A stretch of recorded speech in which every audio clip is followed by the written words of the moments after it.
திருச்சிற்றம்பலம். திருமூலரையா திருவடிகள் போற்றி போற்றி. குருவடியும் திருவடியும் வணங்கி இந்த பதிவை ஆரம்பிக்கலாம். அன்பர்களே, வாழ்க்கையில் பல விஷயங்களை நாம் கடந்து தான் வருகின்றோம்.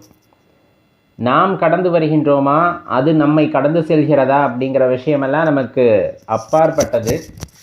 ஏன்னா என் நிகழ்வும் நம் சம்பந்தப்பட்டு இருப்பதில்லை. நமக்கு நிகழ்கின்ற அல்லது நடத்தப்படுகின்ற அந்த வினையானது கூட நம்மை மட்டும் சார்ந்திருப்பதில்லை அப்படிங்கிற அந்த உண்மையை தெரிந்து கொண்டால் இந்த வாழ்க்கையின் யதார்த்தத்தை நம்மால் உணர்ந்து கொள்ள முடியும். அவ்வளவு சாதாரணமாக உணர்ந்து கொள்ளக்கூடிய விஷயமா அப்படின்னு கேட்டோம்னா கொஞ்சம் கடினமான விஷயம்தான். சிவபெருமானுடைய அருள், அவருடைய நினைவு நம் மனதினுள்ளே வேரூன்ற அவரை பற்றிய எண்ணங்கள் மட்டுமே நமக்குள் குடிகொண்டிருக்கிறது. அப்படிங்கும்போது கண்டிப்பாக உள்ளே இருக்கக்கூடிய சில தேவையில்லாத அழுக்குகள் எல்லாம், மனதினுள்ளே படிந்துள்ள தேவையில்லாத அழுக்குகள் எல்லாம் அதுவே நீங்கி போய்விடும். மனதுக்குள்ளே கோபம் அதிகமாக இருக்கிறது அப்படிங்கும்போது சிவபெருமானை நினைத்து எப்பொழுது ஜெபம் செய்ய ஆரம்பிக்கின்றீர்களோ அப்பொழுது படிப்படியாக அந்த கோபத்தன்மை அப்படிங்கிறது நம்முள்ளே குறைந்து விடுகிறது. காம குரோத எண்ணங்களும் படிப்படியாக குறைய ஆரம்பிக்கும். ஆனால் அவருடைய நினைவானது மனதிற்குள்ளே பூரணமாக அந்த இடத்துல நிற்க வேண்டும். அதுதான் ரொம்ப முக்கியமான விஷயம். அப்படி இருக்குமா அப்படின்னா கண்டிப்பாக இருக்கும். அதை பற்றி நீங்கள் சந்தேகப்பட வேண்டாம். இப்போ வாழ்க்கை அப்படிங்கிறதும் சரி, வாழ்க்கையில் இந்த காலம் அப்படின்னு சொல்கிறது, நம்ம நேரம் இல்லையா, இந்த ரெண்டுமே ரொம்ப முக்கியமான விஷயம். இது எல்லா பெரியோர்களும் சொல்லியிருப்பார்கள், எல்லா ஞானியர்களும் நமக்கு சொல்லியிருப்பார்கள். ஆனால் நம்ம மனது அதை எப்பொழுதுமே ஒரு பொருட்டாகவே எடுத்துக்கொள்வதில்லை. காலத்தையும் நேரத்தையும் வீணடிப்பதில் நம்ம யாருக்கும் சளைத்தவர்கள் இல்லை சொல்லப்போனால். ஏன்னா நிறைய சொல்கிறாங்க இல்லையா, காலம் பொன் போன்றது அப்படின்னு சொல்கிறாங்க. இந்த மாதிரி நிறைய விஷயம் சொல்லப்படுகின்றது. அதையெல்லாம் ஒரு பொருட்டாக கருதுகின்றோமா அப்படின்னா கிடையவே கிடையாது. இப்போ ஒன்றும் இல்லை, இப்போ இந்த பேச்சை கேட்டுட்ருக்கீங்க. இந்த பேச்சை கேட்டுக்கிட்டு இருக்கப்போ உங்கள் கடிகாரத்தை பாருங்கள், ஒரு நொடி நகர்ந்து போகும். நம்ம வாழ்க்கையில் அந்த ஒரு நொடியானது நகர்ந்து விட்டது. மீண்டும் அந்நொடியை நம்மால் பெற முடியாது அப்படிங்கிற யதார்த்தமான உண்மையானது நமக்கு தெரிய வரும். அதில் எதுவும் உங்களுக்கு ஐயப்பாடு இருக்கா அப்படின்னா கண்டிப்பாக இருக்காது. ஏன்னா போன நேரத்தை நம்மால் மீட்டு கொண்டு வர முடியாது. இழந்த வாழ்க்கையையும் மீட்டு கொண்டு வர முடியாது. நிகழ்ந்த நிகழ்வையும் மாற்றியமைக்க முடியாது என்ற பேருண்மையை நாம் உணர்ந்து கொள்ள வேண்டும். இது சற்றே கசப்பான மருந்து தான், இல்லை என்றாலும் கூறவில்லை. இந்த நிகழ்வு அப்படிங்கிறது எப்படி இருக்கும்னா கசப்பானதாக இருக்கும். நடந்துருச்சே, அது இப்படி நடந்திருந்தால் நல்லா இருக்குமே நினைக்க வேணாம், நல்லா இருக்குமே தவிர அப்படி நடக்கும் அப்படிங்கிற சாத்தியக்கூறுகள் இருக்கா அப்படின்னா கிடையாது. எல்லாம் இறைவன் சித்தமே அப்படிங்கிறத நம்ம தெளிவாக தெரிஞ்சுக்கிட்டோன்னா அந்த மாதிரி எண்ணங்கள் நமக்குள்ளே வராது அப்படிங்கிறத புரிஞ்சுக்கணும். அப்போ நம்ம தெளிவாக இருக்க வேண்டியது, கொடுக்கப்பட்ட வாழ்க்கையும் சரி, நமக்கு கொடுக்கப்பட்ட நேரமும் சரி. ஏன்னா யாருக்கு எந்த நேரம் அப்படிங்கிறத இறைவன் ரொம்ப ரகசியமாகவே வைத்திருக்கின்றார். அப்படி இருக்கும் பட்சத்தில் அந்த ரகசியமான வாழ்வுக்குள்ளே வாழ்க்கையை வடிவமைத்து கொள்ளக்கூடிய வாய்ப்பையும் நமக்கு கொடுத்திருக்கின்றார். உன் வாழ்க்கை எப்படி இருக்க வேண்டும் என்று நினைக்கிறாயோ அதுபோல் நீ வடிவமைத்துக்கொள் அப்படிங்கிறதையும் கொடுத்திருக்கிறார். இல்லை எனக்கு எல்லாம் விதிக்கப்பட்டது கஷ்டம்னா அது நாம தேடிக்கொண்டது. நல்லா உணர்ந்து பார்த்தா தெரியும். கஷ்டம் அப்படிங்கிறது நாம தேடிக்கொண்டது. உனக்கு என்ன வேண்டும் என்று ஆழமாக மனதிலே நீ நினைக்கிறாயோ அதை இறைவன் கொடுக்கின்றார். அப்படி ஒரு அசைக்க முடியாத நம்பிக்கையுடனானதாக இருக்க வேண்டும். உனது வேண்டுதலும் சரி, உனது பிரார்த்தனைகளும் சரி எப்படி இருக்கணும் அப்படின்னா அசைக்க முடியாத நம்பிக்கையுடையதாக இருக்கும் பொழுது கண்டிப்பாக உனக்கு என்ன வேண்டுமோ அதை இறைவன் கொடுக்கின்றார். அதில் எந்த சந்தேகமும் வேண்டாம். நீங்கள் அப்படியெல்லாம் இறைவன் மீது சந்தேகம் கொள்ளுதலே வேண்டாம். நீங்கள் எதை கேட்டாலும் முழு மனதுடன் நல்லா யோசிச்சுட்டு தான் கேட்கணும். ஆனால் வாழ்க்கையில் நீங்கள் எதை கேட்டாலும் சரி இறைவன் கொடுப்பார். ஆனால் அதற்கு முறை ஒரு 1 அல்லது 2 முறை யோசித்து விட்டு அந்த விஷயத்தை இறைவன்கிட்ட கேட்கணும். ஏன்னா பக்குவம் இல்லாத மனது இன்று ஒரு விஷயத்தை சரின்னு நினைக்கும். அதே பக்குவம் இல்லாத மனது நாளை வேறொரு விஷயத்தை சரின்னு நினைக்கும். அப்போ நம்ம இதை இறைவனிடம் கேட்கலாமா அப்படின்னு யோசிச்சுட்டு கேட்கணும். அதுக்குத்தான் நிறைய சிவனடியார்கள் என்ன பண்ணுவோம் அப்படின்னு பார்த்தீங்கன்னா, எதையுமே அவர்கிட்ட கேட்கறதில்ல. ஐயன்ட்ட எதையும் கேட்கறதில்ல. எப்பா எனக்கு என்ன வேணும், என்ன நல்லதுங்கிறது உனக்கு தெரியும், நீ பார்த்து நடத்தி வை அப்படின்ட்டு எப்போவுமே போயிடுவாங்க. சரி, இது ஒரு பக்கம் இருந்தாலும் இந்த கால நேரம் கடந்து போகின்றது அல்லவா, அந்த காலமும் நேரமும் சரி பார்த்திங்க அப்படின்னா மாணிக்கம், பொன், இந்த மாதிரி எந்த வார்த்தைகளாலும் அதை நம்மால் விவரிக்க முடியாது. அவ்வளவு அற்புதமான ஒரு விஷயம், பொக்கிஷமான விஷயம் அப்படிங்கிறது அந்த ஒவ்வொரு மணி துளிகளும் அப்படின்னு சொன்னால் அது மிகையாகாது. அப்போ என்ன பண்ணணும்? எனக்கு கிடைத்த வாழ்க்கை ரொம்ப அரிதான வாழ்க்கை, எனக்கு இது மீண்டும் கிடைக்குமா அப்படின்னு தெரில. இப்படி ஒரு வாழ்க்கை, இந்த வாழ்க்கையிலே எம்பெருமான் ஈசனை நினைக்கக்கூடிய வரமானது கிடைத்திருக்கிறது. ஏன்னா அரும்பெரும் பாக்கியம் அது. எல்லாத்துக்கும் அந்த வரம் கிடைக்கவில்லை. 800 கோடி பேர் இப்பொழுது வாழ்ந்து கொண்டிருக்கிறோம் என்றால் அனைவருக்கும் சிவபெருமானை வழிபடக்கூடிய அந்த வாய்ப்பை அவர் நல்கவில்லை, அல்லது அந்த வாய்ப்பை அவர்கள் பெறவில்லை. ஆனால் அதில் அற்புதத்திலெல்லாம் அற்புதமாக நமக்கு அந்த வாய்ப்பை இறைவன் நல்கியிருக்கிறார். அந்த சிவபெருமான் என்கின்ற பேராற்றலை உணர்வதற்குரிய அந்த ஒரு ஏக்கத்தை, தாகத்தை நம்மிடம் உண்டு செய்திருக்கின்றார். அந்த வாய்ப்பானது நமக்கு கிடைத்திருக்கிறது. அப்படிங்கும் போது ஒவ்வொரு நொடி பொழுதையும் நாம வடிவமைத்தோமேயானால் இந்த வாழ்க்கையை நாம் அனுபவித்து வாழ முடியும். கிடைத்தற்கரிய வாழ்க்கை, மீண்டும் ஒரு முறை இவ்வாழ்க்கை கிடைக்குமா என்று தெரியவில்லை, இறைவன் கொடுத்திருக்கிறார். அந்த வாழ்க்கையும் பார்த்தால் நாம் வடிவமைத்து வாழ வேண்டும். வடிவமைத்துன்னு சொல்கிறோமே, இது எப்படி வடிவமைக்கிறது அப்படிங்கிற கேள்வியானது எல்லாத்து மனசுக்குள்ளேயுமே எழும். கண்டிப்பாக எழணும். இப்போ எனக்கு நியாயமாகப்படுவது, அடியேனுக்கு நியாயமாகப்படுவது இன்னொருவருக்கு அநியாயமாகப்படும். இது இயற்கையின் நியதி, இயற்கையின் நியதி. இப்போ ஒரு புலியானது மானை வேட்டையாடுகிறது என்றால் மானின் பார்வையிலே அது கொடூரமான செயல். அதை பார்க்கின்ற நமக்கும் பார்த்திங்கன்னா அது கொடூரமான செயல். ஆனால் புலியின் பார்வையிலே தனது வயிற்று பசிக்கு அது என்ன செய்ய வேண்டும் அப்படின்னு நினச்சதோ அதை செய்தது. அது உணவுக்கான போராட்டம். இப்போ இதில் நியாயம் எது அநியாயம் எதுன்னு சொல்லக்கூடிய இடத்தில் இருப்பது யார் அப்படின்னு கேட்டால் இறைவன் மட்டுமே, நாம் அல்ல.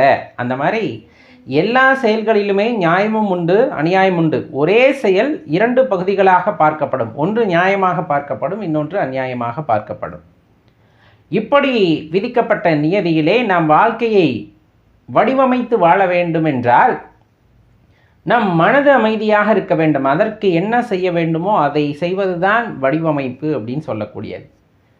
நம்ம இப்பெல்லாம் என்ன பண்ணுறோம் அப்படின்னா, அந்த சொகுசு வாழ்க்கைக்காக நமது மனதை எல்லாம் அடமானம் வைத்து விட்டு கொண்டு போய் பேங்க் லாக்கர்லேயோ இல்லை எங்கேயாச்சும் அடமான கடையிலையோ வைக்கிற மாதிரி, நகைகள்லாம் கொண்டு போய் அடமானம் வச்சுட்டு வாழ்க்கையை நடத்துகிற மாதிரி அந்த உள்ளே இருக்கிற மனசவே அடமானம் வச்சிட்றாங்க. அதுக்குள்ளே இருக்கிற மனசாட்சி அப்படிங்கிற விஷயத்தவே அழித்து விடுகிறார்கள். வேண்டாம் அதெல்லாம் இருந்ததுன்னா வாழ்க்கையில் பிழைக்கவே முடியாது அப்படிங்கிற அளவுக்கான ஒரு எண்ணத்தை உண்டாக்கி கொண்டு தனது வாழ்க்கையை வேறொரு மாதிரி வடிவமைத்து வாழ்கின்றார்கள். ஆனால் உண்மையான சந்தோஷம் அப்படிங்கிறது எந்த இடத்துல கிடைக்கும் அப்படிங்கிறத பார்த்தோம் அப்படின்னா, உன் மனமானது எதையும் எதிர்பார்க்காமல் அமைதியாக ஒரு நிலையிலே இருக்கிறது. அப்படிங்கும்போது அது உண்மையான ஆனந்தமாக இருக்கும். இப்போ அமைதியாக உட்காந்துருக்கும். இப்போ இதை கேட்டுக்கிட்டு இருக்கீங்கன்னே வச்சுக்கோங்க. இந்த கேட்டுக்கிட்டு இருக்க சந்தர்ப்பத்தில் உங்கள் மனது இதை மட்டும்தான் கேட்கிறதா அப்படின்னு உத்து கவனித்து பார்த்தீர்கள் என்றால், வீட்டில் பால் வச்சோம் பால் கொதிக்குது, அதே போல் அரிசி வச்சோம் ஊற வச்சோம் ஊறிடுச்சா, வீட்டில் வெளியே போனாங்களே வந்துட்டாங்களா, இந்த மாதிரி பல எண்ணங்களால் அது சூழ்ந்து காணப்படும் ஒவ்வொருத்தருக்கும். அப்படி இல்லாமல் இந்த ஒரு விஷயம் மட்டுமே, இந்த ஒரு எண்ணம் மட்டுமே மனதிலே இருக்கிறது அப்படிங்கும் போது அது பக்குவப்பட்ட மனது. அந்த பக்குவப்பட்ட மனதிலே அமைதியானது கூடிக்கொண்டு இருக்கும். பல எண்ணங்கள் வராமல் அந்த பல எண்ணங்களின் தொகுப்புகளை குறைத்து ஒரே எண்ணமாக மாறி இருக்கும் பொழுது அந்த மனமானது பக்குவப்பட்டு காணப்படும். பக்குவப்பட்ட மனமானது ஏகாந்த நிலையிலே இருக்கும், எப்பொழுதுமே ஆனந்தமாக இருக்கும். ஏன்னா அந்த ஆனந்தம் அப்படிங்கிறது எப்போ கிடைக்குதுன்னா, அந்த ஏகாந்த நிலை எப்போ கிடைக்கிறதுனா, பக்குவப்பட்ட மனதிற்கு ஒரே ஒரு எண்ணம் மட்டும்தான் இருக்கும். அந்த எண்ணமும் எப்படிப்பட்டதாக இருக்கும்? இறைவனாக இருக்கும். இறைவனை எண்ணியே இருக்கும். அந்த இறைவனை நினைத்திருக்கின்ற மனதிற்கு எந்த ஆசையும் இருக்காது, எந்த தாகமும் இருக்காது, எந்த கோபமும் இருக்காது, எந்த கர்வமும் இருக்காது. இந்த மாதிரி என்னென்ன மாசுகள் எல்லாம் இருக்கிறதோ அதையெல்லாம் தவிர்த்து அது ஏகாந்த நிலையிலே அமர்ந்திருக்கும். அதுதான் உண்மையான இன்பம். அப்போ வாழ்க்கையை இந்த நிமிடத்தை எப்படி வடிவமைத்து வாழ வேண்டும் என்றால், இறைவனை நினைப்பதன் மூலமாக, இறைவனை பற்றி சிந்திப்பதன் மூலமாக, இறைவனே நமக்குள் இருக்கிறார் என்பதை உணர்வதன் மூலமாகத்தான் வாழ்க்கையை கட்டமைத்து வாழ முடியும்.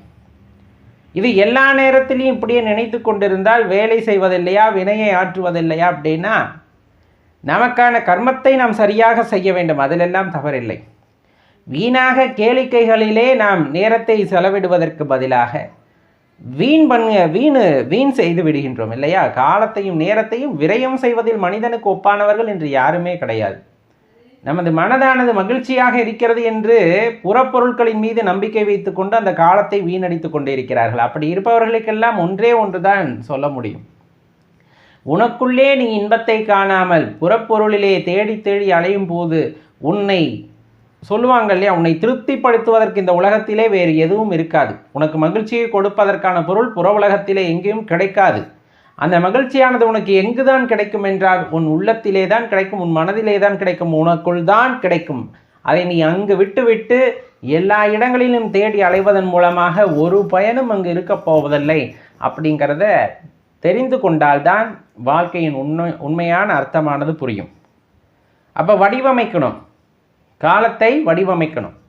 எந்தெந்த நேரம் எனக்கு வினையாற்றியது போல, என் கர்மத்தை ஆற்றியது போக மீதமாக தெரிகிறதோ அந்த நேரத்திலெல்லாம் இறைவன் பற்றிய சிந்தனைகளிலே இருக்க வேண்டும், இறைவனின் நாம ஜபத்தை செய்ய வேண்டும். இறைவனை பற்றியே யோசித்து கொண்டிருக்கும் போது இந்த எண்ண கீற்றுகளை நம்மால் குறைக்க முடியும். பல எண்ணங்கள் வருவதை தவிர்த்து இறைவன் மீது மட்டும் எண்ணத்தை குவிக்க முடியும். இந்த பழக்கமானது தொடர்ந்து நிகழ ஒரு கட்டத்தில் இயல்பான வாழ்க்கையே பார்த்தீங்க அப்படின்னா எண்ணங்கள் இல்லாமல் ஓர் எண்ணத்தில் நாம் செயல்படக்கூடிய வகையிலே அமையும். நீ செய்கின்ற வினையவே தெளிவாக செய்வாய். வேலைக்கு போகிறோம் அப்படின்னா அந்த வேலையில் கவனச்சிதறல் இருக்கும். நம்ம இப்போ சொன்ன மாதிரி இறைவன் மீது வந்துட்டு கவனத்தை குவித்து குவித்து பழக்கப்படுத்தி விட்டால் நீங்கள் செய்கின்ற வேலையில் நல்ல கவனமானது இருக்கும். இது நல்லது தானே, ஒரு இன்பமாக. ஏன்னா செய்கின்ற வேலையை நாம் திருப்தியாக செய்வோம், ஆத்ம திருப்தியுடன். அப்போ அந்த இடத்துலையும் நமக்கு நல்லது தான், மகிழ்ச்சி இருக்கும். அந்த வேலையிலே குறை வைத்து விட்டோம் என்ற எண்ணமானது நமக்கு வராது. அப்போ இதையெல்லாம் பார்க்கும் பொழுது அது ரொம்ப சுவாரஸ்யமானதாக, ரொம்ப அருமையான வாழ்க்கையானதாக அந்த வாழ்க்கையானது அமைய பெற்றிருக்கும். அப்படின்னா அதில் எந்த சந்தேகமும் உங்களுக்கு வேண்டாம். அற்புதமான வாழ்க்கையாக அது உங்களுக்கு அமைந்திருக்கும். இன்னும் சொல்லப்போனால் வாழ்க்கையோட யதார்த்தத்தை நாம் புரிந்து கொள்ள வேண்டும். வாழ்க்கையோட யதார்த்தத்தை, சில விதைகள் மண்ணுக்குள்ளே மக்கி போய்விடும், உரமாக போய்விடும். நம்ம விதைக்கிறோம், எல்லா விதையும் முளைக்குதா அப்படின்னு பார்த்தா கிடையாது. பல இது மக்கி போயிடுது. அப்போ அதுக்கு அந்த ஊட்டச்சத்து இல்லை. இது அந்த மண்ணை பிளந்து மேலே வரக்கூடிய ஊட்டச்சத்தானது அந்த விதையிலே இல்லை. சில விதைகள் மண்ணை பிளந்து 2 இலைகளை மேலே துளிர்த்து விடுகின்றன. அதற்கு போதுமான ஆற்றலானது இது பூமியிலே கிடைக்காததின் பொருட்டு அது அப்படியே கருகி விடுகிறது. சில விதைகள் செடிகளாக வளர்கின்றன. வளர்ந்து அது பிறருக்கு உபயோகப்படும் வகையில் இருந்து அழிந்து விடுகிறது, அல்லது போதுமான ஆற்றல் இல்லாததினால் அதுவும் இந்த இயற்கையால் அழிக்கப்படுகின்றது. சில விதைகள் மட்டுமே விருட்சமாக வளர்கின்றன. அந்த விருட்சத்திற்கு தெரியும் எங்கிருந்து தண்ணி எடுக்க வேண்டும், எங்கிருந்து போஷாக்குகளை எடுக்க வேண்டும் என்பதை நன்கு அறிந்து அந்த வேரை, அந்த விதையானது விருட்சமாக மாறி வேரை நாலாபுரமும் பரவச் செய்து தனக்கு தேவையான எல்லாவற்றையும் இந்த பூமியிலே இருந்து எடுத்துக்கொண்டு நல்ல வளர்ந்து என்ன செய்து தனக்காக அது வாழ்வதில்லை, தன்னை சார்ந்தவர்களுக்கும் பயனுள்ளதாக தன் வாழ்க்கையவே அது மாற்றிக்கொள்கிறது. அதனாலே அது நீடித்து நிலைக்கிறது, பல காலங்களுக்கு நீடித்து நிலைத்திருக்கும். அதோடு நிற்கிறதா? அந்த விருட்சமான பின்பு பூக்களானது பூக்கிறது. அந்த பூக்கள் மரத்திலே அப்படியே இருந்து விடுகிறதா என்று பார்த்தால் கிடையாது. அது ஒரு குறிப்பிட்ட மாற்றத்தை அடைந்து பிஞ்சுகளாக மாறுகிறது, பிஞ்சுகள் காயாக மாறுகிறது, காய் கனியாக மாறுகிறது. கனி ஒரு குறிப்பிட்ட தருணத்திலே மரத்தை விட்டு கீழே விழுகிறது. இது வாழ்க்கையோட தத்துவம். இந்த உலகத்திலே எல்லா உயிர்களும் ஜனிப்பதில்லை. இந்த மக்கி போகிற விதை போல சில உயிர்கள் அப்படியே இந்த பூமிக்கு வராமலே இன்னும் தொடர்ந்து போராடி கொண்டிருக்கின்றன. தன்னால் உள்ளே நுழைய முடியவில்லை. இந்த பூமியிலே ஒரு அற்புதமான வாழ்க்கை வாழ வேண்டும் என்ற எண்ணத்தில் பல உயிர்கள் இருந்தாலும் அதற்கான வாய்ப்புகள் கிடைக்காத இருக்கின்ற உயிர்கள் ஏராளம் இன்னும். சரி, அப்படி ஒரு சில பேர்த்துக்கு வாய்ப்புகள் கிடைத்தாலும் அந்த விதையானது 2 இலைகளை துளிர்க்கும் பொழுதே சிலதுக்கு அருகி போயிடும். பார்த்தீங்கன்னா தெரியும். அதே போல தான் பிறந்த உடனே அவர்களுக்கான கர்மத்தின் காரணமாக இந்த கிடைத்த உடலையும் விட்டு நீங்கி விடுகின்றன சில உயிர்கள் சின்ன வயதிலேயே. சில செடிகளாக வளர்கின்றன, பார்ப்பதற்கு அழகாக இருக்கும், பூக்கும், எல்லாம் செய்யும். ஆனாலும் அதனால் தாக்கு பிடித்து வளர முடிவதில்லை இந்த பூமியிலே. அது ஒரு குறிப்பிட்ட காலத்திலே அழிந்து விடுகிறது. இயற்கை அதையும் விடுவித்து விடுகிறது. ஆனால் ஒரு சில தாவரங்கள் தான் விருட்சமாக மாறுகிறது. அது ஏற்கனவே சொன்ன மாதிரி அது நீடித்து நிலைக்கிறது. அதே போல மனிதர்களும் இந்த உலகத்திலே கிடைக்கக்கூடிய அரும்பெரும் ஆற்றல்களை பெற்றவர்கள் மட்டுமே விருட்சமாக வளர்கிறார்கள், விருட்சமாக மாறுகிறார்கள். மற்றவர்கள் ஏனையவர்கள் எல்லாம் பார்த்தீங்க அப்படின்னா எந்த ஒரு பக்குவ நிலையும் அடையாமல் மக்கி போய் விடுகிறார்கள், அல்லது சிறிது விஷயத்தை அறிந்து கொள்வதன் மூலமாக ஒரு செடியாக வந்து அப்படியே அதனுடனே அதை வாழ்க்கையை முடிந்து போய்விடுகிறது. சில பேர் கடினமான முயற்சியின் காரணமாக ஒரு நல்ல பெரிய மரமாக வளர்ந்து அதற்கு பின்பு பூக்காமல் காய்க்காமல் ஒரு மரமானது பட்டுப்போவது போல தனது வாழ்க்கையை முடித்து கொள்கிறார்கள். ஆனால் சில பேர் நல்ல விருட்சமாக வேரூன்றி அசைக்க முடியாத தன்மையிலே மரம் போல நிற்பார்கள்.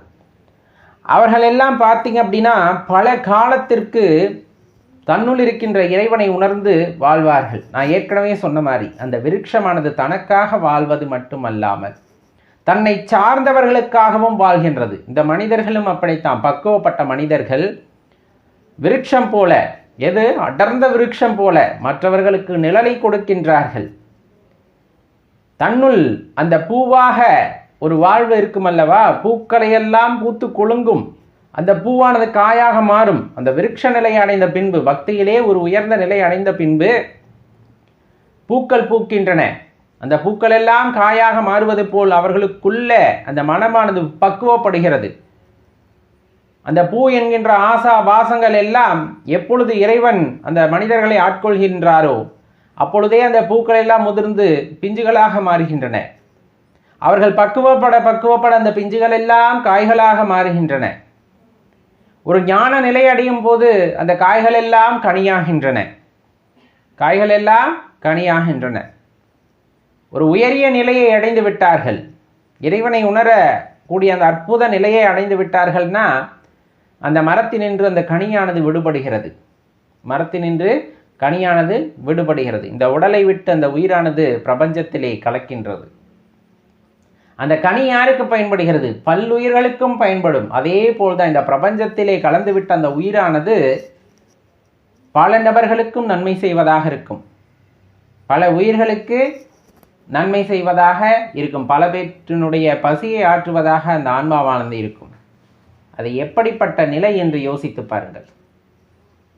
மண்ணுக்குள்ளே மக்கி போகின்ற விதையாக நாம் இருப்போமா, 2 இலையாக வந்து துளிர்ப்போமா, ஒரு செடியாக வளர்ந்து பட்டு போவோமா, இல்லை விருட்சமாக மாறுவோமா? விருட்சமாக மாறினாலும் நாம் பூத்து குலுங்குகின்ற மரமாக இருத்தல் தான் சிறப்பு.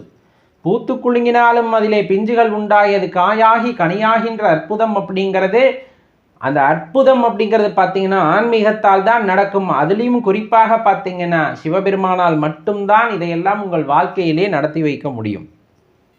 அவருடைய நினைவு நம் மனதினுள்ளே நீங்காமல் இருக்கிறது அப்படின்னா அவரை பற்றியே நாம் எப்பொழுதும் எண்ணிக்கொண்டிருக்கின்றோம் என்றால் கண்டிப்பாக நாம் விதையாக மக்கி போக மாட்டோம். அதை என்ன சொல்கிறது, போஷாக்கில்லாத விதையாக நாம் மக்கி போக மாட்டோம்.